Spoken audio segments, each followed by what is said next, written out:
Al-Fatihah. Putusan Basul Masail Rabu 12 Ramadan 1446 Hijriah 12 Maret 2025 Masehi. Kewajiban bagi wanita yang meninggalkan puasa Ramadan karena hamil atau menyusui.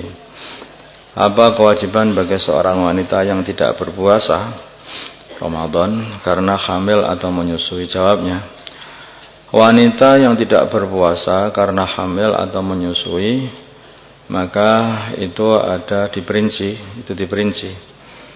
Jika meninggalkan puasa karena khawatir atas dirinya sendiri, maka wajib qadha saja. Karena khawatir atas dirinya sendiri, maka wajib qadha saja. Seperti kalau dia menyusui anak itu, maka tubuhnya akan lemes sehingga enggak mampu lagi, itu bisa membahayakan. Karena wanita yang nyusui itu juga banyak energi yang dikeluarkan, nutrisi dari tubuhnya harus dikeluarkan untuk anaknya. Makanya wanita itu kadang-kadang sampai tulang-tulangnya banyak kena itu osteoporosis tuh.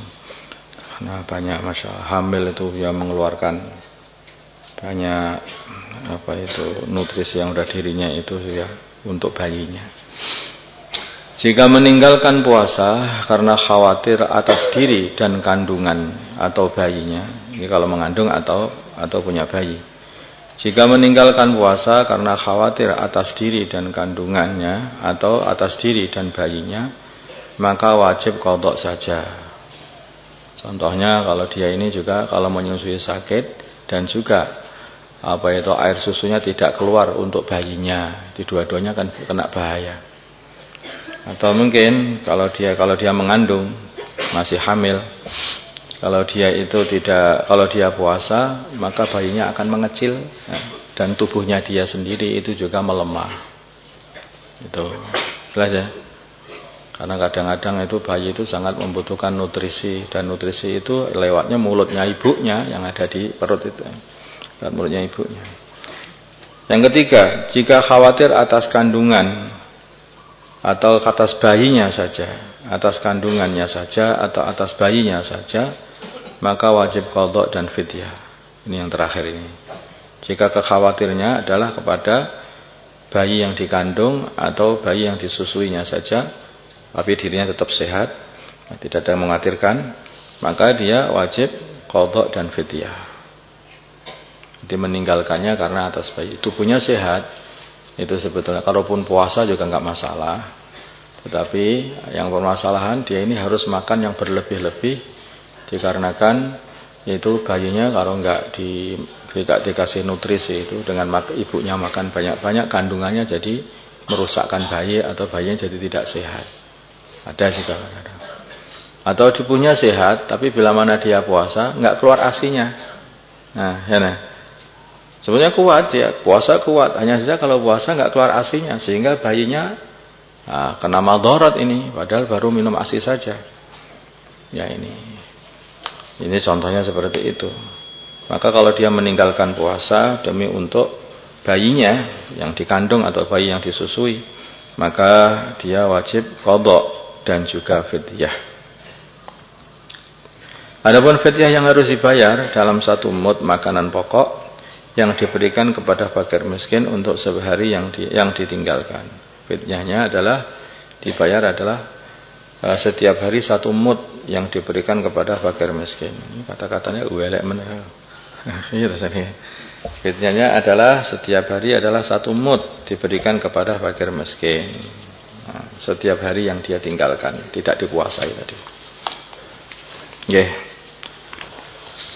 Masalah lagi ini, masalah puasa juga. Masalah bersetubuh di siang hari pada bulan Ramadan. Apa saja kewajiban orang yang membatalkan puasa Ramadan dengan cara bersetubuh, yaitu dengan istrinya bersetubuh. Jawabnya, mengqadha puasanya. Kewajibannya kalau sampai karena orang itu termasuk larangan puasa, yang membatalkan puasa adalah bersetubuh. Kalau orang bersetubuh maka batal puasanya. Terus apa kewajibannya kalau sudah batal? Mengqadha puasanya.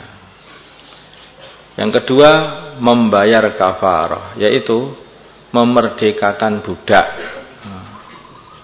Kalau nggak ada, gimana? Jika tidak mampu atau tidak mampu, maka puasa selama 2 bulan berturut-turut. Wah, kayak seperti puasa tobat itu. Nah, kayak saya berarti memang seharusnya tobat biar kapok ini kelihatannya. Puasa selama 2 bulan berturut-turut. Jika tidak mampu, maka memberi makan 60 fakir miskin. Nah, gantinya 2 bulan berturut-turut memberi makan 60 fakir miskin. Nah, setiap orang diberi 1 mud atau sekitar 6 on. Ngasih beras setiap orang 6 on, 60 orang fakir miskin. Tambahan ini NP. Permasalahan di atas, yaitu masalah kafarah, hanya diperuntukkan bagi orang yang puasanya batal dengan bersetubuh. Jadi bukan batal dengan makan, paham tak? Batalnya itu dengan bersetubuh. Jika batal puasanya dengan selain bersetubuh, semisal dia makan, nah maka sudah batal. Begitu batal, terus dia baru bersetubuh. Lah, habis itu dia tidak ada kafarah. Wallahu a'lam. Mengenai kafarah di atas dikerjakan dengan cara yaitu berurutan. Tidak boleh milih-milih itu. Pokoknya harus merdekakan budak. Baru kalau tidak punya budak, puasa 2 bulan berturut-turut. Harus itu. Tapi kalau memang nggak kuat, malah kuat saja sebetulnya. 2 bulan berturut-turut. Itu. Tapi kalau memang orang tua mungkin atau orang sakit nggak kuat, sakit tapi nekat orang ini. Itu. Jadi kalau tidak mampu 2 bulan berturut-turut, maka baru memberikan makanan kepada 60 fakir miskin. Setiap miskinnya itu 1 mud atau 6 on. Jadi nggak boleh milih-milih ini, harus berurutan dari awal tadi. Jadi budak, puasa atau sedekah. Yang berkewajiban membayar kafarah adalah laki-lakinya saja. Yang laki-lakinya saja. Yang wanita enggak, istrinya enggak. Jadi yang laki-lakinya saja. Tetapi menurut satu pendapat yang lain, dua-duanya juga harus membayar kafarah seperti itu. Allah. 3. Orang yang sholat qadha fardu sekalian niat sholat sunnah tarawih. Loh, ini apa? Namanya sholat fardu itu tidak bisa dibandingkan pahalanya melebihi sholat-sholat sunnah. Ya. Sebetulnya ini ya tidak perlu, sangat tidak perlu menggabungkan sholat fardu kok dengan sholat sunnah. Ya. Jadi sholat fardu itu pahalanya tidak bisa digandengkan. Tidak bisa dibandingkan banyaknya pahala itu melebihi sholat sunnah. Bahkan seluruh sholat sunnah. Makanya itu kalau orang masih punya qadha sholat, maka supaya mengerjakan qadha sholatnya sampai selesai dulu. Kalau sudah lunas baru nanti sholat-sholat sunnah. Itu. Demikian juga itu sholat sama aja. Bagaimana hukum menggabungkan niat sholat fardu? Yaitu seperti mengqadha salat subuh dengan salat sunnah tarawih. Nah, begitu, seumpama. Kan sama-sama 2 rakaatnya. Nah, itu justru yang seperti ini bisa membatalnya salatnya tidak sah. Paham tak? Nah, sah. Ya ada yang mengatakan sah, tetapi yang sah itu adalah puasa salat qadhanya saja yang sah. Sedangkan salat sunnahnya enggak ganggu karena itu juga nggak bisa dibandingkan. Kamu niat semua ada ya ulama itu Ibnu Shalah yang dia mengatakan bahwa kalau dia ini sholat qadha subuh juga sholat tarawih, maka itu sholat tarawihnya dia tidak mendapatkan pahala sholat tarawih, dia pahala qadha subuh. Paham maksudnya? Yang sah adalah qadha subuh. Bahkan sebagian ulama yang lain ini yang Imam Asnawi beliau mengatakan justru ini malah merusakkan niat. Kalau qadha subuh ya hanya qadha subuh aja. Qadha salat subuh ya hanya qadha salat subuh aja. Jangan digabung dengan niat salat sunnah. Nah, paham tak? Niat salat sunnah. Jangan. Makanya ini harus kita pahami. Nah, kadang-kadang itu orang itu salah paham. Wah, kalau salat tarwah seru wakaf tapi untuk mengqadha enggak mau. Perasaannya tarwah itu lebih hebat daripada salat fardu. Enggak bisa dibandingkan, teman. Di salat fardu itu tinggi sekali derajatnya itu di sisi Allah, dan tinggi sekali pahalanya, itu tidak bisa dibandingkan dengan salat-salat sunnah. Semua salat sunnah. Orang meninggalkan salat-salat fardu, ya toh, itu digebuki saat di neraka sana itu. Tapi orang meninggalkan salat sunnah enggak digebuki, rugi kita saja. Karena itu ada pembagian pahala, kita tidak mau mengambilnya. Paham tak? Tetapi kalau salat fardu ini orang berkewajiban untuk melaksanakan tugas, tetapi dia itu meninggalkannya gebuki.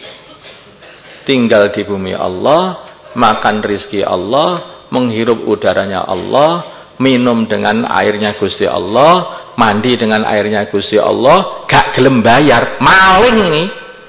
Kita gebuki makanya, paham tak? Itu makanya itu. Lah terus kewajibannya apa? Itulah fardu itu, salat fardu, puasa fardu, zakat fardu, itulah. Itu kewajiban yang mesti dibayar. Tinggal di bumi Allah kok sampai nak dhewe, oh yang maling namanya. Maka maling itu kapan nih? Digebuki. Paham? Lah kalau memenuhi kewajiban, kalau memenuhi kewajiban semuanya Allah senang, maka akan dapat hadiah nanti. Hadiah, kasih pahala sangat besar. Sudah memenuhi kewajiban semuanya, kemudian dia masih pengen mendekatkan diri kepada Allah, akhirnya jadi walinya Gusti Allah. Karena orang ini orang istimewa. Kriteria safar yang membolehkan tidak berpuasa Ramadan. Safar yang kayak apa itu? Maksudnya yang membolehkan tidak berpuasa pada bulan Ramadan. Apa sajalah syarat-syarat seorang musafir diperbolehkan untuk tidak berpuasa? Syaratnya, safarnya adalah safar yang jauh. Safar jauh itu adalah minimal jaraknya 83 km. Berapa? 83 km. Itu namanya safar jauh. Dan safarnya adalah safar mubah. Tuh. Maksudnya itu bukan safar untuk maksiat. Kayak seperti orang safarnya itu untuk pacaran, menemui pacarnya seperti itu. Itu tidak ada rukhsah dari Allah untuk boleh sholat, boleh meninggalkan puasa, dan tidak boleh pula sholat jamak, sholat qashar, nggak bisa. Paham? Maksiat itu namanya. Seperti juga orang itu safar pengen begal, atau safar tapi pengen maling, semuanya itu maksiat. Yang seperti itu tidak ada rukhsah sholat, tidak ada rukhsah puasa, tidak ada. Maka safarnya minimal safar mubah. Apalagi safarnya adalah satu kewajiban atau sunnah atau kewajiban. Seperti safar untuk dakwah, itu malah lebih boleh saja. Safar untuk haji, untuk umroh, sudah berstatus sebagai, nomor 3, sudah berstatus sebagai musafir sebelum terbitnya fajar. Jadi sebelum terbit fajar dia itu sudah safar, maksudnya sudah berangkat sebelum terbit fajar. Dan juga sudah melewati batas desa sebelum fajar. Maksudnya safar itu sudah melewati batas desa.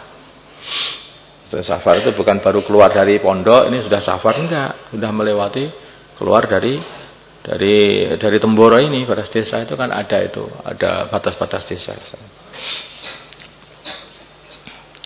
Sehingga jika ia melewati batas desa setelah fajar, maka ia tidak boleh membatalkan puasanya. Jadi dia ini persiapan, kemudian sudah imsak, kemudian sudah subuh baru berangkat. Walaupun belum sholat subuh, udah adzan subuh, tapi baru berangkat dan baru lewat batas desa keluar, harus diteruskan puasanya sampai selesai. Tidak ada rukhsah, karena dia sudah safarnya bukan sebelum fajar, harus sebelum fajar. Seorang musafir yang kuat untuk berpuasa, maka lebih utama baginya untuk berpuasa. Ini urusan puasa, ya. Seorang musafir yang kuat untuk berpuasa, maka lebih utama baginya untuk berpuasa saja. Ya. Musafir yang diperbolehkan untuk tidak berpuasa, maka ia tetap berkewajiban untuk mengqadha puasanya tersebut. Nanti setelah dia tidak safar sampai rumah, terus diqadha puasanya setelah selesai bulan Ramadan. Paham?